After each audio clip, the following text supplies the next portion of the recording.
Hello' friends, আজি আকৌ এটা নতুন ভিডিঅ'ৰ সৈতে মই মিন্ময় আৰু আপোনালোকে চাই আছে আছাম মিটেক। আপোনালোকে চাগে টাইটেনিক কেনেকৈ ডুবিছিল আৰু টাইটেনিক ডুবাৰ পিছত কি কি হৈছিল তাৰ বিষয়ে হয়তো জানেই। আজি আমি এই ভিডিঅ'টোত টাইটেনিক ডুবাৰ আগৰ কাহিনীটোৰ বিষয়ে কথা পাতিম। চ' ভিডিঅ'টো ষ্টাৰ্ট কৰোঁ আহক। প্ৰথম বিশ্বযুদ্ধৰ আগৰে কথা। 1912 চনত ব্ৰিটিছ জাহাজবোৰহে সাগৰত বেছিকৈ দেখা পোৱা গৈছিল, কিন্তু জাৰ্মানে এইবোৰ ভাল পোৱা নাছিল। সেইকাৰণে জাৰ্মানীয়ে ডাঙৰ ডাঙৰ জাহাজ বনাবলৈ আৰম্ভ কৰিলে আৰু জাৰ্মানীয়ে প্ৰথম ইম্পেৰিয়ৰ নামৰ এখন ডাঙৰ জাহাজ বনালে। আৰু তেতিয়া ব্ৰিটিছ চৰকাৰে হোৱাইট ষ্টাৰ নামৰ এটা ডাঙৰ নাম থকা কোম্পানীক কোটি টকাৰ লোন দিলে আৰু ক'লে যে আৰু ডাঙৰ পেছেঞ্জাৰ জাহাজ বনা যিখন এখন ডাঙৰ লাক্সাৰী হোটেলতকৈও ডাঙৰ হয়। আৰু সেই কথাটোকে মানি চলি 17,000 ইঞ্জিনিয়াৰ আৰু বহুত কাৰিকৰ লগ লাগি বহুত কষ্ট কৰি 3 বছৰৰ পিছত এখন লাক্সাৰী জাহাজ বনালে, যিখন 882 ফুট দীঘল, 104 ফুট ওখ আৰু 46,303 টন ওজন আৰু 55,000 হৰ্চ পাৱাৰ ইঞ্জিন আছিল। 1 এপ্ৰিল 1912 চনৰ দিনা টাইটেনিক নামৰ এই জাহাজখন বনাই কমপ্লিট হ'ল। এখন পেছেঞ্জাৰ জাহাজ ইমানো যে ডাঙৰ হ'ব পাৰে সেইটো জাৰ্মানে সপোনতো ভবা নাছিল। টাইটেনিক বাহিৰৰ পৰা যিমান ধুনীয়া আছিল তাতকৈ ধুনীয়া ভিতৰৰ পৰা আছিল। এখন সৰু চহৰত থকা প্ৰতিটো সুবিধা এই জাহাজখনতে উপলব্ধ আছিল। এই জাহাজখনৰ সকলোতকৈ ভাল কথাটো এইটো আছিল যে এইখন ডাঙৰ দুৰ্ঘটনাটো অতি সহজে ডুবাৰ ভয় নাছিল, কাৰণ এই জাহাজখনক 16টা বেলেগ বেলেগ ভাগত বনাই তৈয়াৰ কৰা হৈছিল। 1912 চনৰ কোনো জাহাজ এনেকুৱা বনোৱা নাছিল। সেইকাৰণে টাইটেনিকখনক আনচিংকেবল জাহাজ বুলি কোৱা হৈছিল। পৃথিৱীৰ সকলোতকৈ ডাঙৰ আৰু অতি লাক্সাৰী এই জাহাজখনৰ প্ৰথম যাত্ৰা কৰাৰ দিন আহিল। পৃথিৱীৰ সকলো ধনী মানুহৰে এই জাহাজখনত উঠাৰ মন আছিল, আৰু মই এইখিনিতে যে ধনী মানুহ বুলি ক'লো ইয়াৰ কাৰণ হ'ল যে এই লাক্সাৰী জাহাজখনত সেই টাইমত এটা কেবিনৰ মূল্য আছিল 870 পাউণ্ড, যিটো ধনী মানুহে উঠিব পাৰিব।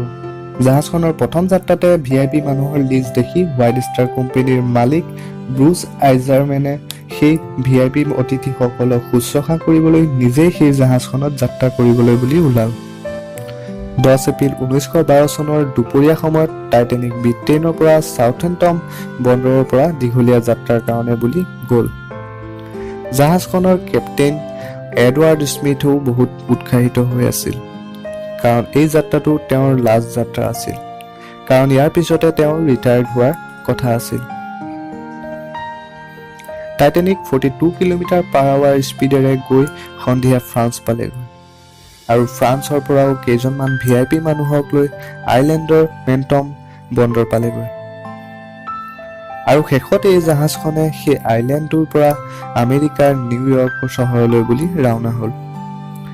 11 এপ্ৰিল 1912 চনৰ দুপৰীয়া 2 বজাত যেতিয়া টাইটেনিক সেই আইলেণ্ডটোৰ পৰা ওলাল, তেতিয়া 1316 জন পেছেঞ্জাৰ আৰু 891 জন ক্ৰু মেম্বাৰ, এইবোৰ মিলাই প্ৰায় 2270 জন যাত্ৰী জাহাজখনত আছিল। টাইটানিক আটলাণ্টিক মহাসাগৰেদি আমেৰিকালৈ বুলি গৈ থাকিল। আইলেণ্ডটোৰ পৰা যোৱা 3 দিন হৈ গ'ল। জাহাজত সকলোৱে ফূৰ্তি কৰাত ব্যস্ত। আহিবলগীয়া দুৰ্ঘটনাৰ কথানো কোনে জানে।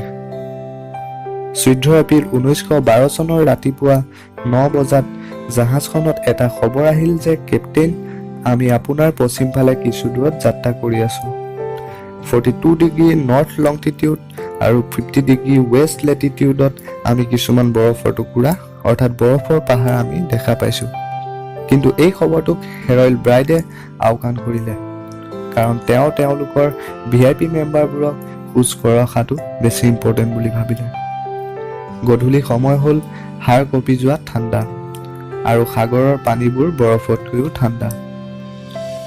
টাইটেনিকৰ কিছু দূৰত যাত্ৰা কৰি থকা কেলিফৰ্ণিয়া ষ্ট্ৰীমাৰ নামৰ এই জাহাজখনেও 3টা ডাঙৰ বৰফৰ পাহাৰ দেখা পালে, আৰু সিহঁতেও ৱায়াৰলেছৰ দ্বাৰা টাইটেনিকক খবৰ দিলে।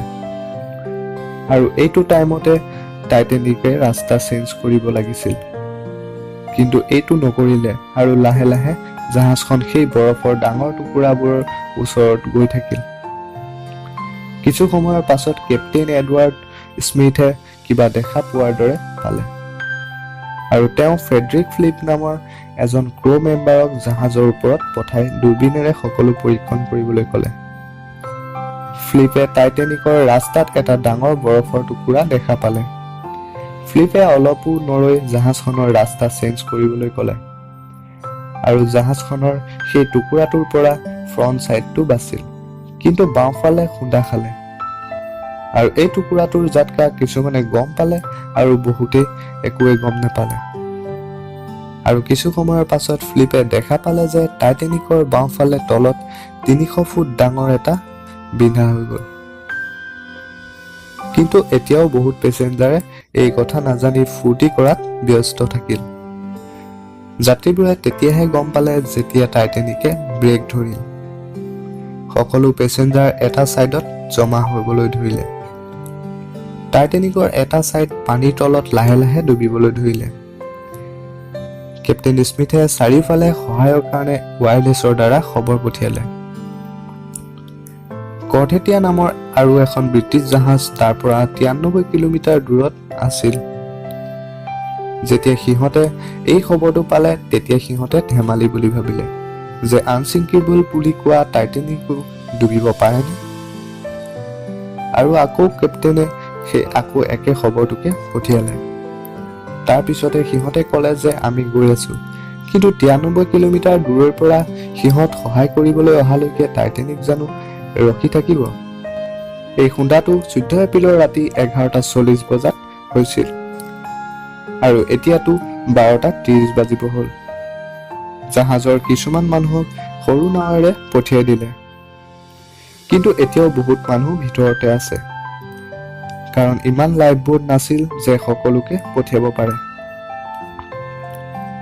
লাহে লাহে জাহাজখনৰ এটা ফালে পানী সোমোৱাৰ কাৰণে ইটো ছাইড ওপৰলৈ উঠি গ'ল। মাজৰাতি প্ৰায় 1:20 মানত জাহাজখনৰ এটা ছাইড 25 মহলীয়া এটা বিল্ডিঙৰ সমান ওপৰলৈ উঠি গ'ল আৰু এতিয়া টাইটেনিকৰ হাতত বেছি টাইম নাই। টাইটেনিকৰ এটা ছাইড বেছি ওজন হোৱাৰ কাৰণে বহুত ডাঙৰ শব্দ কৰি মাজতে ভাগি দুটুকুৰা হৈ গ'ল আৰু কিছু সময়ৰ পিছত আনচিংকেবল নামৰ এই টাইটেনিক প্ৰথম যাত্ৰাতে আটলাণ্টিক মহাসাগৰৰ বুকুত ডুবি গ'ল। এই দুৰ্ঘটনাটোত 1530 জন মানুহৰ মৃত্যু হ'ল আৰু প্ৰায় 704 জনক পিছত পোৱাহি কৰ্ডেটিয়া নামৰ সেই জাহাজৰ দ্বাৰা বচোৱা হ'ল। টাইটেনিকক আনচিংকেবল বনোৱা কাৰ্যত সফল নহ'ল। যদি দুটা খবৰক আওকাণ নকৰিলে হয় তেনেহ'লে টাইটেনিক এই দুৰ্ঘটনাৰ পৰা বাচিল হয়, আৰু যদি টাইটেনিকক আনচিংকেবল বুলি নাভাবিলে হয় তেনেহ'লে দুৰ্ঘটনাৰ পৰা বাচিল হয়।